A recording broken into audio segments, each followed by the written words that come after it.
वैदेही, वैदेही मत जा, रुक जा प्लीज। अनुराधा, वैदेही जो भी कर रही है सोच समझ के कर रही है। वो अच्छी तरह जानती है हम में से कोई नहीं चाहता कि वो हवेली छोड़कर जाए, लेकिन उसके बावजूद वो जाना चाहती है तो उसे जाने दो। उसके दिल पर क्या बीत रही है ये हम में से कोई नहीं समझ सकता। वो जो भी कर रही है सोच समझ के कर रही है। उसे रोकने का हमें कोई हक नहीं है। नीलांबरी, ये ठीक नहीं हो रहा है। क्या ठीक है और क्या ठीक नहीं है ये तय करने वाले हम लोग नहीं हैं। उसने फैसला ले लिया है और उसके फैसले की हमें इज्जत रखनी होगी।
माँ, आप चाहती थी ना कि मैं शादी कर लूं, तो मैं तैयार हूं।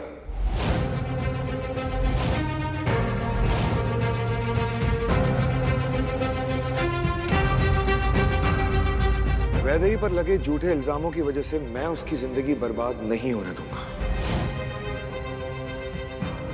उसे उसकी खोई हुई इज्जत वापस दिलवाऊंगा। अपना कर्तव्य निभाऊंगा। मैं भरूंगा वैदेही की मांग में सिंदूर।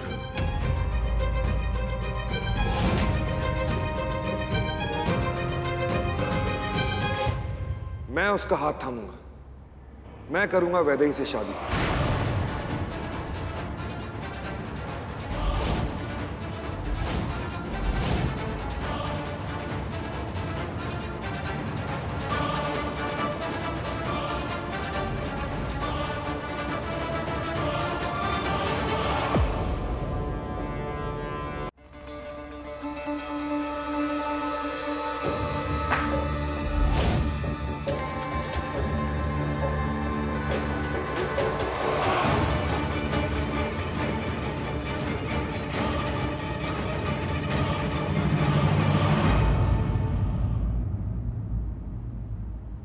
मम्मी, माधव भैया ने तो पूरी बाजी ही पलट दी।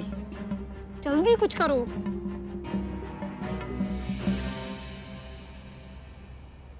वैदेही अब बुत बने दरवाजे में खड़ी रहेगी। बैग पकड़ और चल अपने कमरे में। अनुराधा तुम समझी नहीं, अभी अभी शादी का प्रस्ताव आया है, इसीलिए थोड़ा शर्मा रही है, इतरा रही है। तुम एक काम करो, मेरी होने वाली बहू को तुम ही कमरे में लेके जाओ। जी बाबूजी।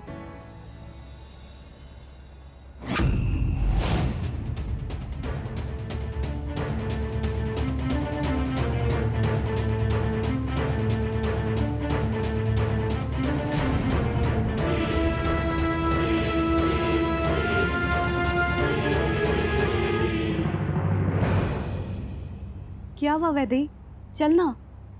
मैं यहाँ नहीं रहना चाहती।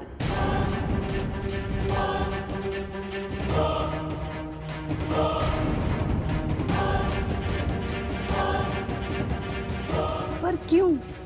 तूने सुना ना माधव भैया ने क्या कहा? वो तुझसे शादी करना चाहते हैं। शादी का रिश्ता मुझे दया के रूप में नहीं चाहिए। मैं ये बदनामी का दाग लेकर जिंदगी भर जी लूंगी, लेकिन मुझे किसी की दया की भीख नहीं चाहिए।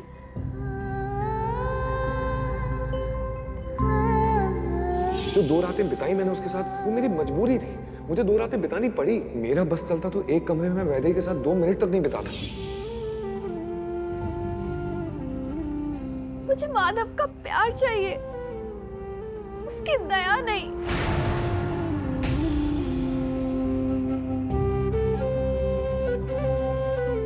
नहीं।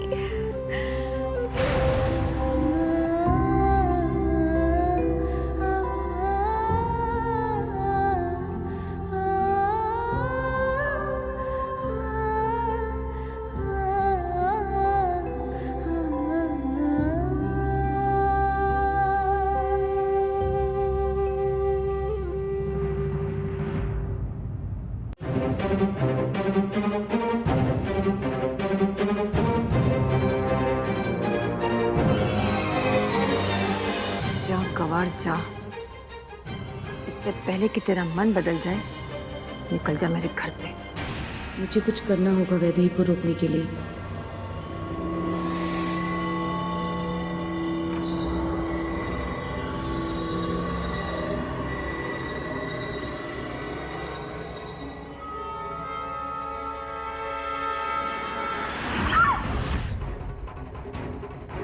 मम्मी,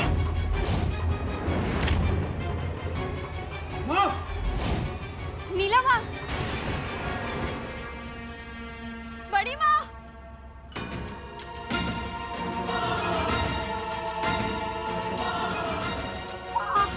क्या हुआ? आप ठीक है ना? आप कैसे गिरे? क्या बड़ी माँ? मम्मी आप ठीक हो ना? मम्मी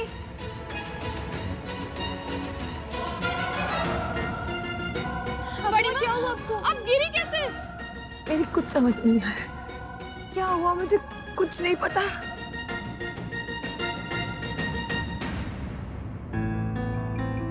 अरे माँ, आपकी आवाज सुनी मैंने। आपको फिर से चक्कर आ गए क्या? मैंने उसी वक्त कहा था डॉक्टर बुला लेते हैं। अरे माधव, मुझे कुछ नहीं हुआ है, मेरा पैर फिसल गया है बस। माँ आपको तो चोट आई है। आप प्लीज मुझे मना मत करिएगा डॉक्टर को बुलाने से। अब तुझे क्या बताऊं माधव, इसमें डॉक्टर भी कुछ नहीं कर पाएगा। ये सारा किया धराया तेरी पहली पत्नी का है, और वो भी इसलिए ताकि वैदेही तेरी दूसरी पत्नी बन सके। इतनी ज्यादा चोट आई है? माधव मैं ठीक हूँ। बड़ी माँ, जब तक डॉक्टर आएगा आप ये बर्फ लगा लीजिए, आपको बहुत आराम मिलेगा।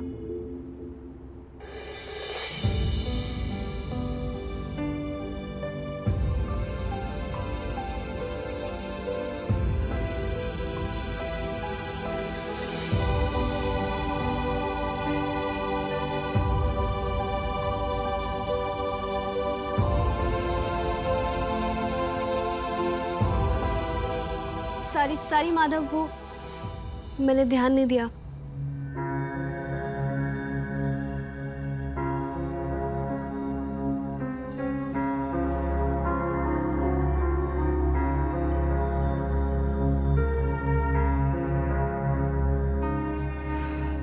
वैदेही, मैं ठीक हूँ। मेरी फिक्र करने की जरूरत नहीं है।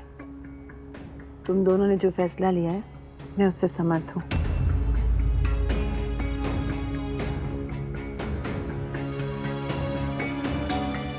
आखिरकार ये तुम दोनों की जिंदगी है, तुम जो चाहे कर सकते हो।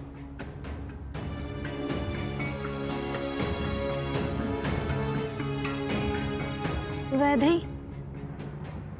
तेरा बैग वहीं हॉल में रह गया, दरवाजे के पास। चल, मैं दरवाजे तक छोड़ दूं तुझे।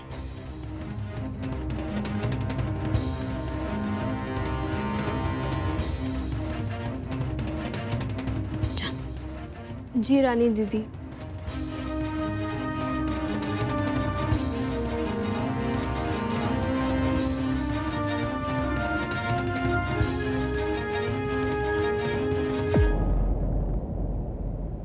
आजा।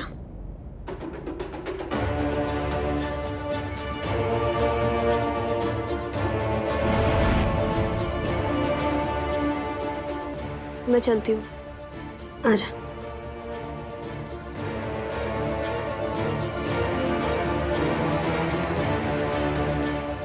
चल। वैदेही, रुको, मैं भी तुम्हें छोड़ देती हूँ। पता नहीं फिर कभी मुलाकात होगी या ना होगी। इतनी आसानी से तो मैं तुम्हें जाने नहीं दूंगी वैदेही।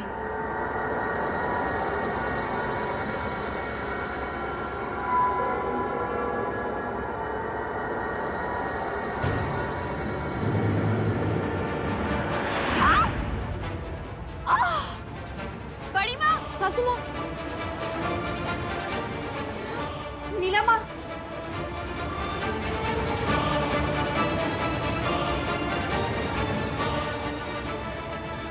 क्या हुआ? अरे माँ, आपको क्या हुआ?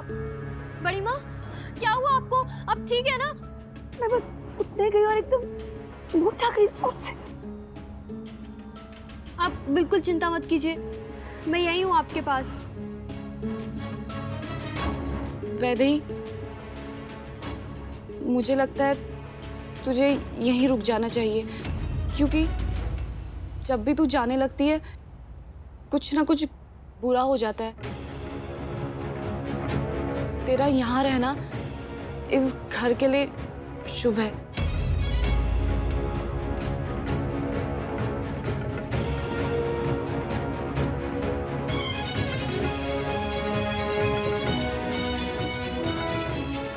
वो सब तो मुझे नहीं पता भाभी, लेकिन फिलहाल मैं यही हूँ।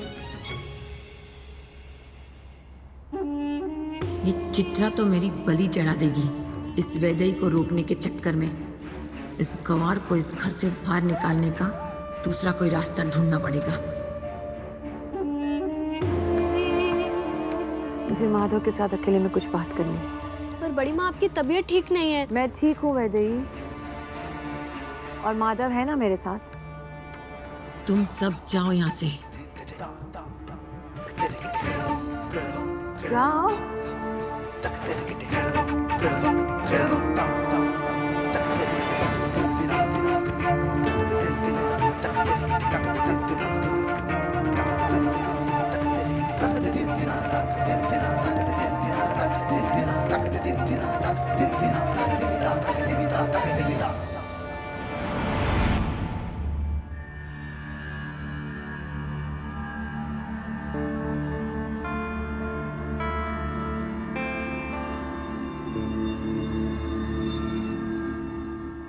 वैदेही, भाभी, मैं लेप बना रही हूँ, आप देख लीजिए मैं कैसे बना रही हूँ। मेरे जाने के बाद आप बड़ी माँ को दे देना। सासू माँ के चोट के लिए तो तूने मलहम बना दिया वैदेही, पर जो चोट तेरे दिल पे लगी है उस पर कौन सा मलहम लगाएगी तू? तू माधव भैया से शादी करने के लिए मना क्यों कर रही है वैदेही? तू हमेशा से यही तो चाहती थी वैदेही। मैं अभी भी यही चाहती हूँ भाभी। मैं माधव से शादी करना चाहती हूँ क्योंकि मैं उससे प्यार करती हूँ। लेकिन उसने ये प्रस्ताव प्यार की वजह से नहीं बल्कि दया खा कर दिया है। सब जानती हूँ उसने ऐसा इसलिए बोला क्योंकि काका ने उस पर जोर डाला और कुछ नहीं। क्या क्या कह रही है तू वैदेही? सच कह रही हूँ भाभी। उसने कहा कि वो जो 2 दिन हमने साथ बिताए थे वो उसकी मजबूरी थी।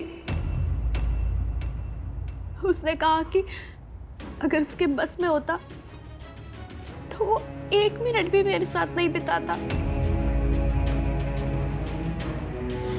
अब आप ही बताओ भाभी, अगर वो मेरे बारे में ऐसा सोचता है तो मैं उससे शादी कैसे कर सकती हूँ? ये शादी करना तो उसके लिए जेल से भी बड़ी सजा होगी। मैं ऐसा नहीं कर सकती। वो कहावत तो सुनी होगी ना आपने, जिससे आप प्यार करते हो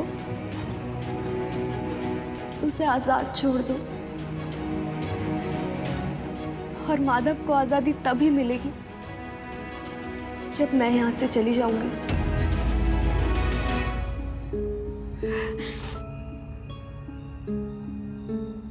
अनुराधा, बताओ वैदेही को, बताओ कि माधव भी इससे उतना ही प्यार करते हैं जितना ये माधव से करती है। बस इस वक्त वो अपनी फीलिंग से अनजान है। अनुराधा, मत जाने दो वैदेही को कहीं, रोक लो उसे। तू थोड़ी देर रुक जा वैदेही। मुझे बस एक मौका दे दे सब कुछ ठीक करने का। मैं जब तक वापस ना आऊं तू कहीं मत जाना। मैं वापस आ रही हूँ।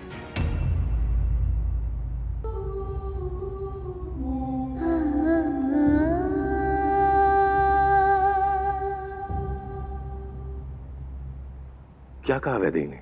बाबूजी, वैदेही ने आपकी और माधव भैया की सारी बातें सुन ली। उस बेचारे का दिल टूट गया माधव भैया की बातें सुनकर। माधव भैया को ये कहने की क्या जरूरत थी कि वैदेही के साथ वक्त बिताना उनकी मजबूरी थी? माना माधव ने ऐसा कहा था, लेकिन उसने और भी बहुत कुछ कहा था जो शायद वैदेही नहीं सुन पाई। ये बहुत बड़ी गलतफहमी है जिसे हमें दूर करना ही होगा। बाबूजी, अगर ये गलतफहमी दूर हो जाए तो वैदेही अपना घर छोड़कर जाने का फैसला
वैदेही, तुम है ना बड़ी अजीब हो। ऐसा क्यों कर रही हो, क्या कर रही हो, कुछ समझ में नहीं आता है। अब जब माधव भैया ने शादी के लिए हाँ कर दी है तो तुम क्यों मना कर रही हो और क्यों घर छोड़ के जाना चाहती हो? मुझे पता है क्यों रानी। एक कुंवारी लड़की के पॉइंट ऑफ व्यू से मैं समझ सकती हूँ। एक लड़की के लिए उसकी इज्जत ही उसका सबसे बड़ा गहना होता है। जो माधव की वजह से वो सेल्फ रिस्पेक्ट, अपना आत्मसम्मान खो चुकी है, तो इसमें यही बेहतर होगा कि वैदेही यहाँ से चली जाए। And I agree to her decision. Rani, वो एकदम सही कर रही है। श्वेता, तुम है ना एकदम सही कह रही हो। इस बेचारी की इज्जत तो मिट्टी में मिल जाएगी जब लोग कहेंगे कि इसकी शादी उसी आदमी से हो रही है जिसकी वजह से इसकी इज्जत मिट्टी में मिल गई थी।